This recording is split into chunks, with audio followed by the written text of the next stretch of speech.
Hello दोस्तों, नमस्कार। ये बहुत सुंदर गाना है, तो आप लोग का स्वागत है हमारे यूट्यूब चैनल पर। ये आप लोग गाना सुनिए, लाइक करना, शेयर करना, सब्सक्राइब भी कर देना। सब्सक्राइब नहीं भूलना, सब्सक्राइब कर देना।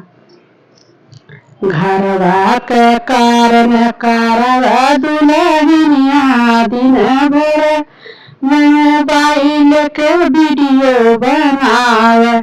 घरवा के कारण कारव दुल्हनिया दिन भर मोबाइल के वीडियो बनावे। कहेली खनवा बनावे के नाही बनावेली, कहेली खनवा बनावे के नाही बनावेली।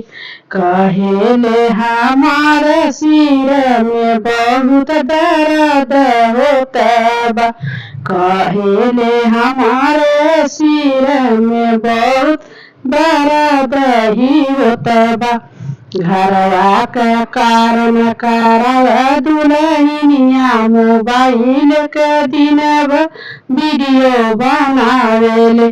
घरवा के कारण करवा दुल्हनिया मोबाइल के दिन वीडियो बनावेली। कहेली बहुत नी चाहवा बना के दे तू, कहेली बहुत नी चाहवा बना के दे तू। कहेले हमारा बहुत जोर से बुखार भइल बा, कहेले हमारे बहुत जोर से बुखार भइल बा। घरवा के कारण करव दुल्हनिया मोबाइल के दिन भर वीडियो बनावेले। घरवा के कारण करव दुल्हनिया मोबाइल के दिन भर वीडियो बनावेले। कहेली बहुत नी पनिया दे तू, कहेली बहुत नी पनिया दे तू। कहेले हमारे हथवा टूटी ग कलाई बनिया, कहेले हमारे हथवा टूटी ग कलाई बनिया। घरवा के कारण करव दुल्हनिया मोबाइल के दिन भर वीडियो बनावेले।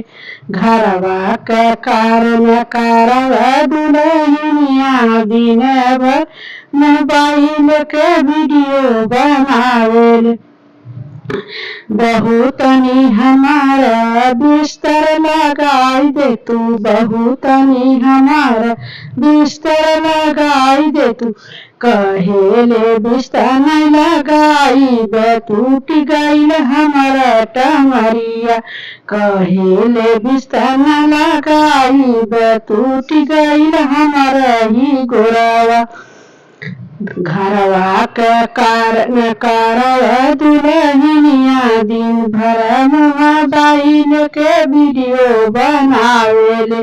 घरवा के कारण करव दुल्हनिया दिन भर मोबाइल के वीडियो बनावेले। चलो दोस्तों, आप लोग को गाना कैसा लगा कमेंट में बताना।